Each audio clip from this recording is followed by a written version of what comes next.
Oh, sorry about you guys seeing the questions. I didn't see that we were live here. So, let's get into the podcast. Yes, what's going on, everybody? Welcome back to another brand new Rugby Muscle podcast Q&A edition. It's a little bit late today and there are dogs barking, but we shall persevere. I apologise for the technical difficulties.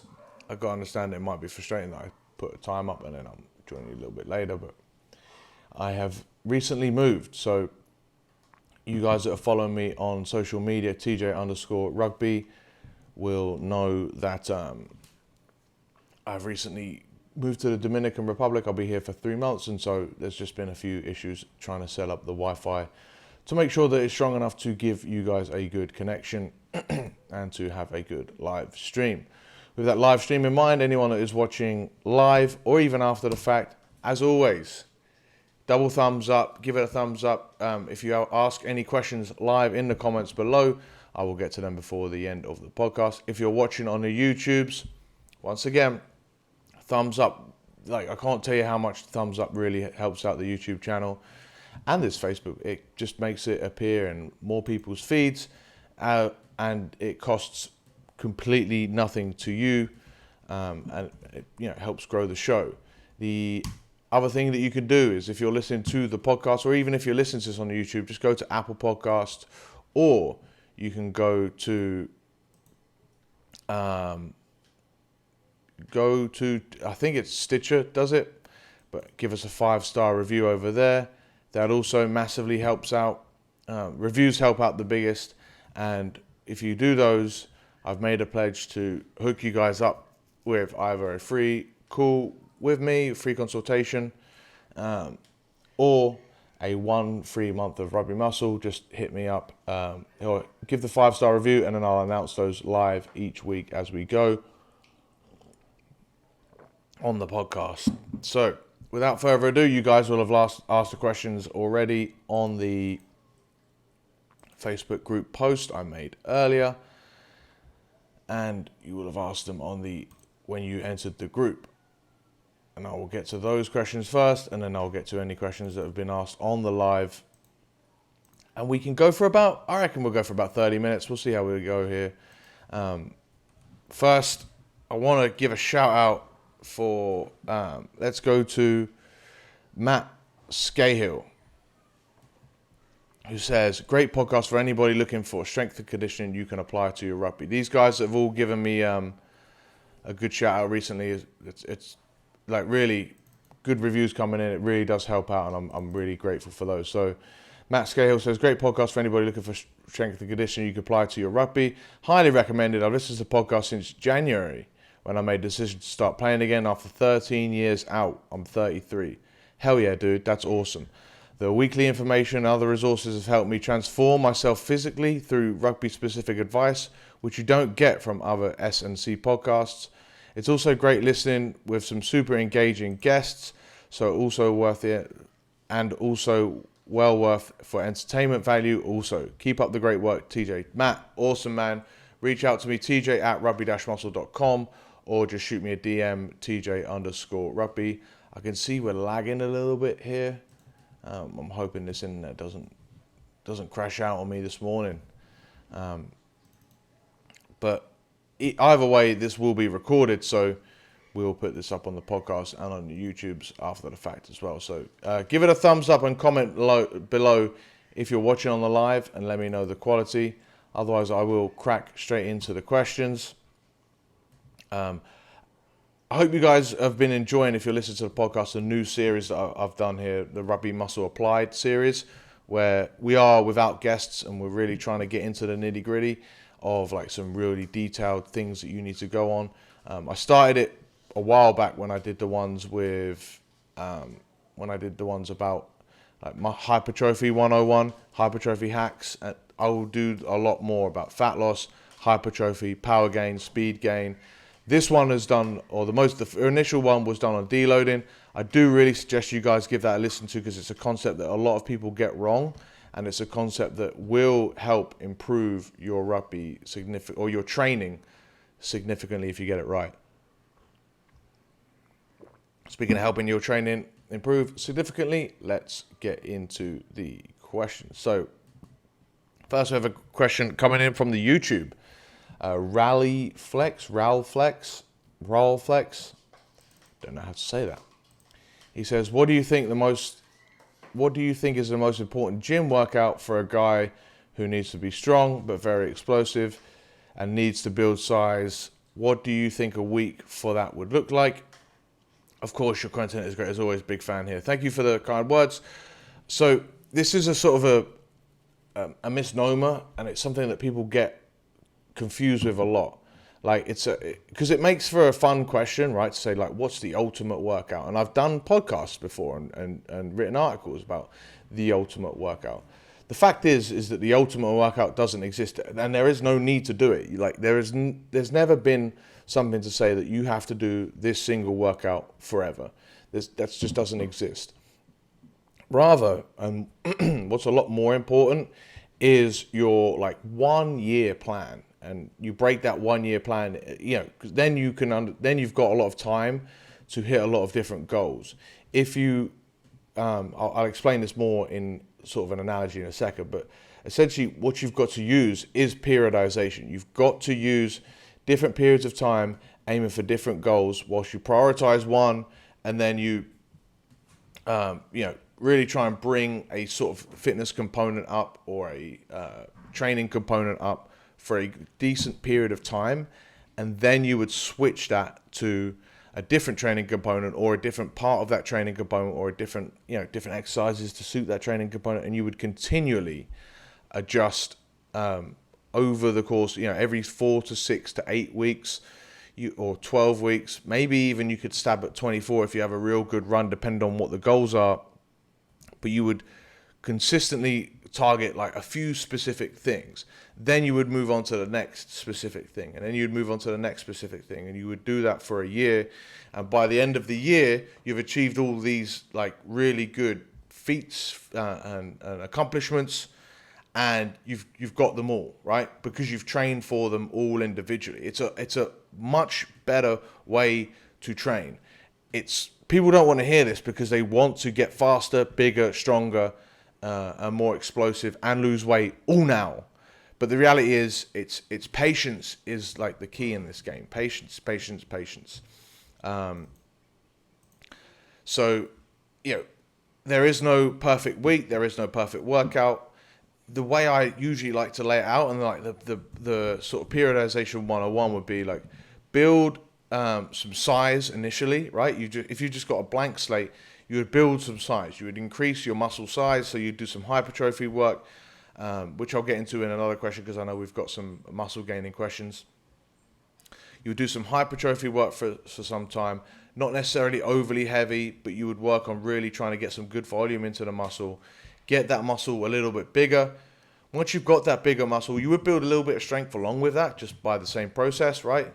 As long as you're lifting a decent enough amount, you'd support that, grow that muscle to be bigger.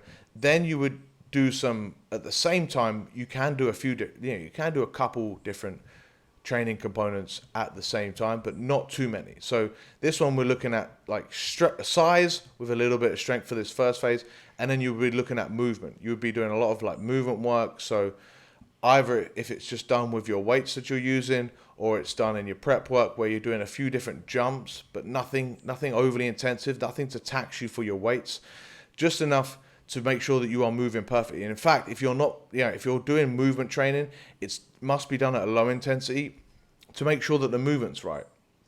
And this is something I'll get into in another question, but really like just work on your movement.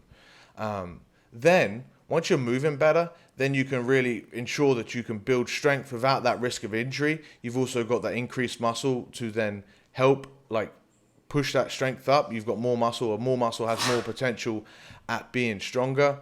And then you could probably do a little bit more explosive work because you move better. You've got that room to do explosive work. That's your second phase, right? So your first phase, muscle size, a little bit of strength and movement.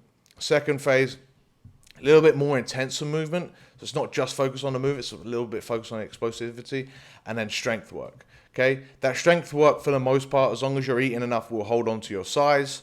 As long as you're getting enough volume, your size, you're not going to get smaller. Okay. And then from there, that's your second phase. From there, you would go on to purely working your explosive stuff. This would be when I would also look at trying to do the speed stuff.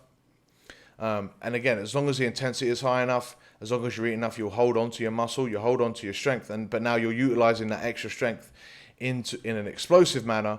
So you're already stronger, you're then becoming more powerful.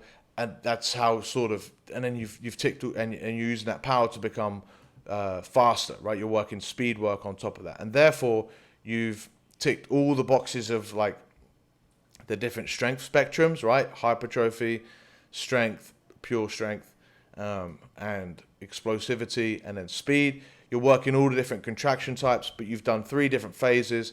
Maybe this lasts 20 weeks, and you just repeat that. Doing that is going to be so much more effective than 20 weeks of one program where you're trying to figure out how to do speed, strength, power, hypertrophy all at the same time, right? You're better off just dedicating your resources into one area, or 1 or 2 areas, or the fewest areas that you can, to really make sure that you're getting the best bang for your buck. And you're saying, okay, I'm working in this phase, I'm just working hypertrophy. I'm okay with not getting faster right now, because that's not the goal of this. I might do a little bit of running, but I'm not trying to prioritize getting faster. Likewise, when you're doing your speed work, you're not going to be adding muscle and pounds of muscle every week. Oh. Did that make you jump as much as it made me jump? That was freaky. Anyway, getting back into that. Likewise, when you're doing your speed work, you're not worrying about adding slabs of muscle onto your frame. You'll just focus on getting faster, because you know that later down the line, you're going to be doing that hypertrophy work once again. And I think it takes a little bit of sort of, not necessarily checking your ego, but not being so scared of, oh crap, but what about this I'm missing out on? What about this I'm missing out on? Like, you shouldn't add stuff in just cause. You should add stuff in knowing that you're doing that for a really, really, really specific purpose. And that's the fundamental difference between training with a purpose and sort of just doing stuff and following an arbitrary program, or doing stuff just cause, right? And doing stuff with a purpose is what's going to get you your results. As far as structuring your week is concerned, I'd go on YouTube and type in why you should train high-low.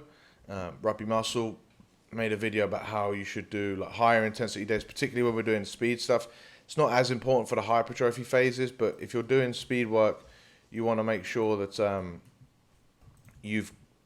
you allow yourself to recover, and you allow yourself to work as intense as you can on those speed days. So I would mostly try and organize my week around doing 2-ish high days, 1 to 2-ish medium days, and then 2-ish low days, depending on obviously how much you can do, how often you can commit to the gym,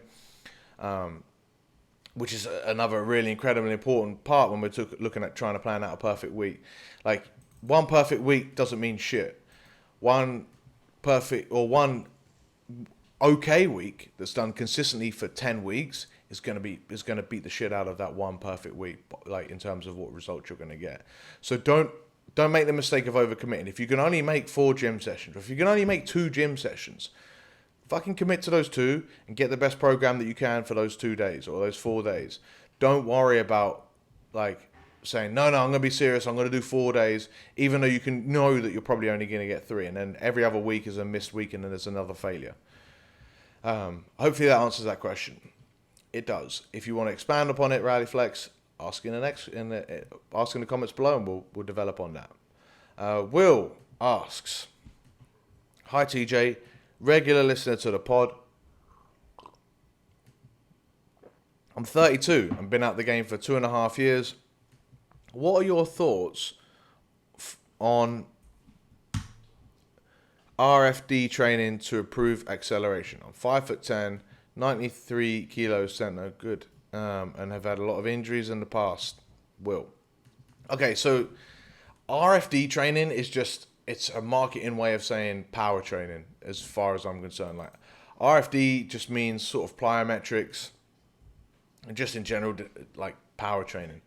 If someone's selling you a sort of special RFD model, RFD stands for rate of force development, which basically just means power, because it means how fast can you contract a muscle. Kind of means speed, but if you can push a decent distance, then it's also power as well. It's kind of power and speed, right? But it's not, there's no RFD training specific protocol that is going to be good or bad. Like you could do things with principles of improving RFD, and they could be great, and you could get fantastic results and get faster and get more explosive, or you could apply them terribly and get shit results. You know, it's not overall like a actual like system as far as I'm aware, and if it is, then it's just someone that's done a good job of marketing that. And it's definitely good for if you're trying to improve your acceleration. Yeah, you should be doing that sort of stuff. It's the caveats to that are that it can be taxing, right? So doing explosive work in general, this is why I said in the last question that you should be training like high and low, because if you're doing high intensity stuff and then allowing yourself to recover, you can perform that high intensity stuff again. If you're doing high intensity work every single day, that intensity is just going to drop off, and you're not going to actually work power. You're not going to work the acceleration. You're not going to work speed. So you have to make sure that you work it infrequent enough that it doesn't, that you are improving the thing that you want to improve, right?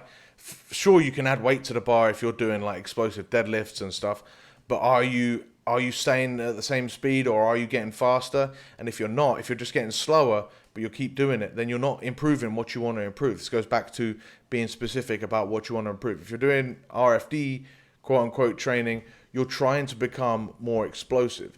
And if you're trying to become more explosive, you need to make sure that you have the time to recover and do that well. And on that notion of it being taxing, you've also got to understand that if you are doing like overly taxing explosive work, those blocks of training can't be more than 4 to 6 weeks long without a good deload. And then you probably want to repeat that one more time, if that, and then you want to move on to another gear, because it is overly taxing. You can't just work explosion at high intensity contractions year round, because you'll just burn out, and also you'll hit a ceiling with your improvements. You're better off at that point just getting stronger, or doing that periodization strategy I talked about earlier. Getting stronger, getting generally a little bit more powerful, and obviously you can increase size, but stronger and more powerful and general power then comes into play to then give you a bigger foundation to then work on that RFD a little bit more and have you be a bit faster. The other thing with like real power specific training is that, and you've said that you've had a lot of injuries in the past, so this might quite apply to you quite well, is that if you're not moving well, then all you're doing is speeding up. What's the Homer Simpson quote when he's max power? He says, "There's a right way, there's a wrong way, and then there's a max power way." And Bart says, "Is that just the wrong way?" He says, "Yes, but faster." Don't do that. That's not a good thing, right? So if your mechanics support, if your running mechanics, your stepping mechanics, your going into contact mechanics are kind of off, like you don't move gracefully, like that might be a better area for you to work on. It's just to move better. Like if you're just, if you've got a car that's inefficient and it's got really flat tires, you're not just going to rev the shit out of that car. Yes, you can, and it might go slightly faster, but you could also fuck that car up and get it injured, right? Or you just, and you're also not getting the best bang for your buck. Rather than looking at trying to go faster by pressing accelerator down or getting a more efficient engine, you'd look at the tires and you would pump air into the tires, and all of a sudden, just by doing this low intensity thing, you're able to move more efficiently, and you're able to go faster because you move more efficiently. You're not actually working that power, and that's why I think movement is such an underrated part of it's part of the base of the Rugby physical preparation pyramid that's on YouTube. It's something that's really, really, really important in terms of like making you faster, making you more efficient, making you fitter, making you stronger, is if you can move your muscles in the right way, and not waste force like with inefficient joint angles and like poor movement patterns, like putting your feet too far in front of you when you're sprinting, or having your center of gravity be off when you're trying to make a step. Like those things make it more taxing for you to move, which means it's more effort, which means you're going to be less efficient, which means you're going to be slower, but also means you're going to be worse at stepping. It means it's going to be more difficult for you to step, so it makes you less fit, and it means you're going to use more strength in order to do that. So it's all of these things combined can be sort of straightened out and made a lot smoother and easier by working on your movement. So go back and listen to the previous question, and that would be what I would do for you, buddy.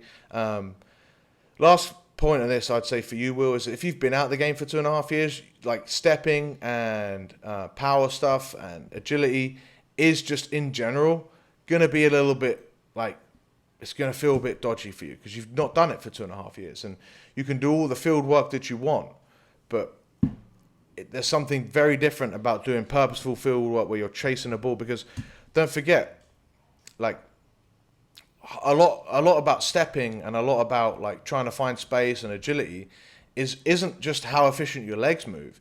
It's seeing what's in front of you and reacting to that. And if you're out of practice of seeing what's in front of you and reacting, then you're just not gonna be as efficient. You're gonna be slow to react to a space.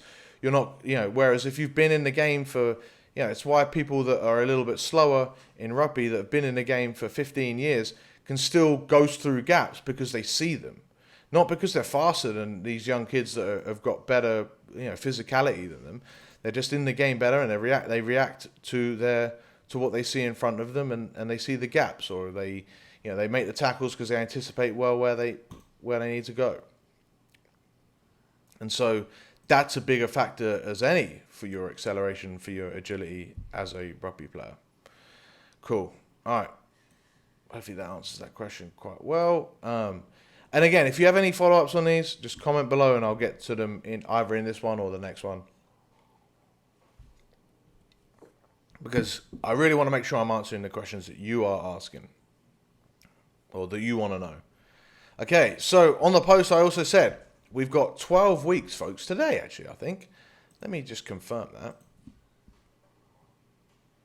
How many days until Christmas? I believe it's 12 weeks today until Christmas. If my internet wasn't completely slowed down by this live stream, we would know already. 84 days. Yeah, that's 12 weeks. We've got 12 weeks until Christmas, which is, when you're listening to this, it might be a little bit less. But anything more than 10 weeks and less than 16 is a really good period of time to really like make a commitment to 1 or 2 training goals, kind of like what I answered in the question earlier. That wasn't intentional. 1 or 2 training goals that you really want to look back on and go, right, I really gave that a good stab. And sometimes it's not going to go great, but 12 weeks is long enough for you to really have a good stab at the goal and to see if you've got it or not, and to then, after the 12 weeks, assess. Most of the time, you're going to be surprised about how much you can achieve. The biggest problem I see with most people with their training is, kind of like I said earlier, they want to achieve everything at once, and then they give up, and then they try something else, and they go try something else. If you commit to 1 or 2 things for 12 weeks, like you're going to surprise yourself with the amount of progress particularly if you take measurements and really like look back on what you want to achieve, or look back at your starting point now. Like, look back on it and you will be like absolutely like shocked about how much you can achieve in 12 weeks. So 12 weeks, a few different training, like 1 or 2 training goals are huge for like how much you can really improve. So I think this is a really good time. See if we can cap off 2020, which has been a bit of a shit show of a year, but by looking back on it and saying, okay, it was crap, but I actually ended up achieving X, Y, Z. I actually, for example, Joe says he wants to add 5 kilos of muscle by Christmas. Like, to have had a shit year and say, oh, the gyms are closed, COVID was crazy, maybe I even got laid off from work, or I was, what's the word? Furloughed, which was, that's a new word that most of us have learned this year. Furloughed, right? I was furloughed, but turns out the last 12 weeks of the year, I took a real good stab, and finally I added some muscle to my frame because I consistently trained and I made sure I didn't let up. 12 weeks is long enough for you to set in to make a great change, but short enough that you can really focus. And I think we can see Christmas coming around the corner now. 12 weeks. Let's do it. So Joe wants to add 5 kilos. So you're saying Franklin wants to add some muscle. I'd say 12 weeks is it's the minimum that you should commit to a muscle gaining phase, because muscle gaining is probably the hardest thing that you can do in the gym. I've said it time and time again, like consistently adding muscle it's just, you just don't see too many big guys. And it's because, number one, genetics, but number two, most people don't stick to a long phase of really trying to gain muscle. Now, if you're trying to gain 5 kilos in 12 weeks, that's a huge amount of muscle that you want to gain. I'm not going to say it's impossible, because I don't know where your training age is at. I don't know your history. Particularly if you've been doing the training that most people do, where you kind of just go and you're not overly intense, you're not overly focused, you're just kind of going through the motions, which we're all guilty of. I was absolutely guilty of it. That's why I was able to make the transformation that you might have seen in my recent Instagram post. It was because I did 2 years of sort of phoning it in and thinking I was doing enough. And then I realized at the beginning of this year, something's got to change. So you can absolutely gain 5 kilos in 12 weeks. Now, particularly if you're not fussed about a little bit of potential fat gain along with that, you can gain muscle whilst losing fat, but you just do not get the best of both worlds. You're better off really trying to focus your energy into one of those two things, because they're kind of opposing goals. Losing fat, losing weight, losing mass off your frame, that's one side of the coin. The complete opposite end, adding weight, adding mass, adding pounds to your frame. They're two opposites of, complete opposite goals. Now you can achieve both, but I wouldn't have that be the goal. Okay, so go for it. What I would do is, if I was you, Joe and Franklin, you want to add muscle, go to rugby-muscle.com/macros, download the macro calculator, get a good starting base. Now those numbers aren't going to be perfect, but they're going to be a good base for you to try and gain weight. You could even just start at whatever the maintenance calories are and not worry about it. Then I would focus on your training. Look at, all you have to do really to get muscle growth is make sure you're doing 10 to 15-ish hard sets per muscle group per week. And you would look at, ideally you're going to train in a hypertrophy rep range, which is between 5 to 15 to 20 reps. You don't have to use all the different rep ranges, but it might be best if you do, just for sort of stopping you from getting bored.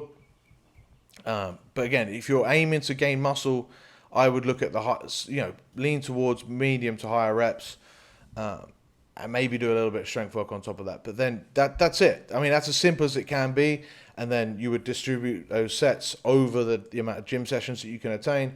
I would really make sure that I'm getting my food in.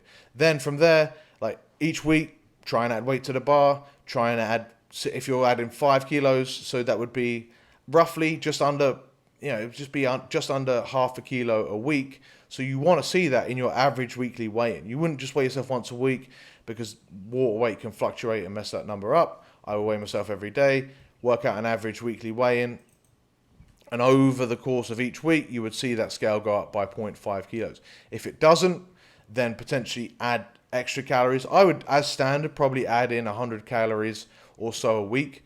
Particularly if you're starting on maintenance, I'd add 100 kilos each week and just keep going until you're gaining too fast. 100 calories a week, mainly from carbohydrate. I'd add them mostly, if not all, from carbohydrate, based on the numbers that you got out from that calorie calculator. Add in 100 calories a week. Keep going. And if you're starting out of maintenance, that makes sense, because you're starting out of maintenance, right? And you're thinking, oh, this isn't enough to gain weight. But if you add in 100 calories a week for 12 weeks, you've added in 1,200 calories on top of your diet. So that way it sort of gears you up as you go, and it keeps fueling you, keeps giving you a little bit more stimulus to add weight, to add mass to your frame.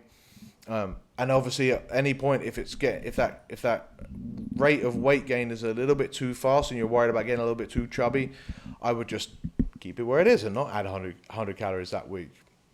Likewise, if you're like losing weight, that's not the point of this phase, right? So I would make sure that I even add in 200 calories a day for the next week.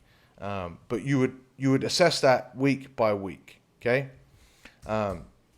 Dial in your pre and post workout. Make sure you're meticulous with your data. You're really staying on top of this. You're going to commit. And committing doesn't just mean I'm going to try hard in the gym, because that's like, everyone says that they're going to try hard in the gym, and that's not.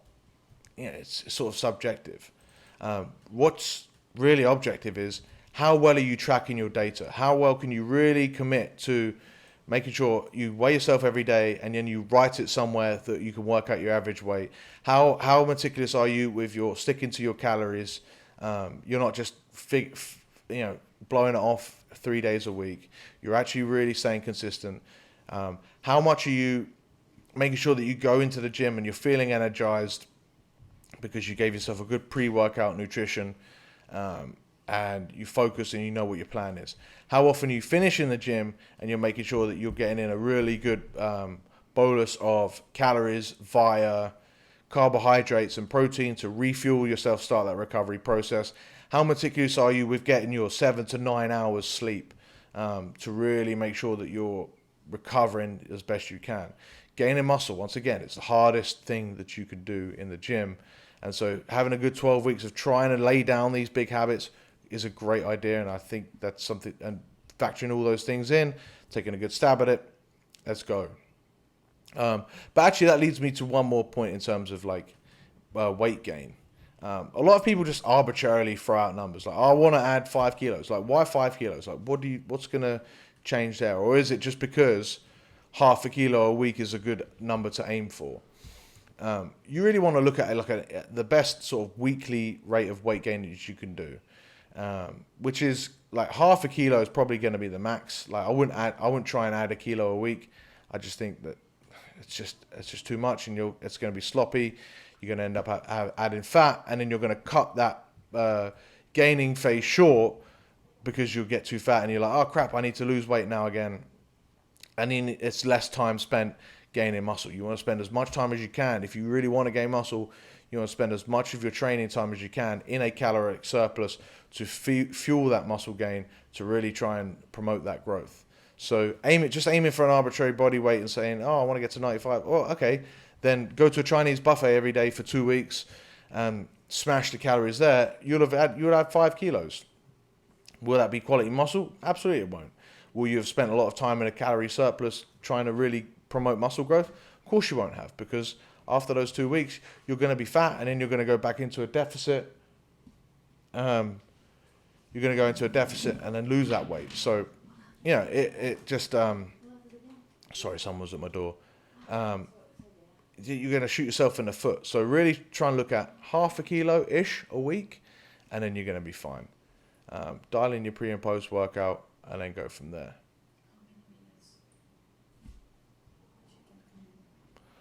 No, she can come in. Yeah. Okay. Sorry, we've got a visitor trying to help us fix out this apartment. Okay, so Lockie wants to fix imbalances. We've gone for 35 minutes. I'll leave you with this. I'm going to give you this teaser, and then I'll get into your questions, Lockie, on the next one. Fixing imbalances, I've said it before, that just means that you want one side to get weaker, right? Otherwise, you just want to get stronger on both sides, and you're still going to stay in balance. You just want to move a little bit better. You want to get stronger overall. But remember that most of rugby isn't done with 2 feet at the same time anyway. You sprint on one leg at a time. So just get both legs stronger. Don't overanalyze being in balance. Most people actually have one leg shorter than the other. measure them. Like most, or smaller than the other as well. Measure them. You'll see. It's just because we have two arms. We don't have one arm that's stuck together that we've got like one. No, we've got two arms. We've got two legs. They should be treated separately as such. I'll get into details on this in the next live one. Thank you guys so much for listening. Give it a thumbs up if you've enjoyed it. As always, give us a 5-star review on the podcast. Thank you so much for the guys that have already given us a 5-star review.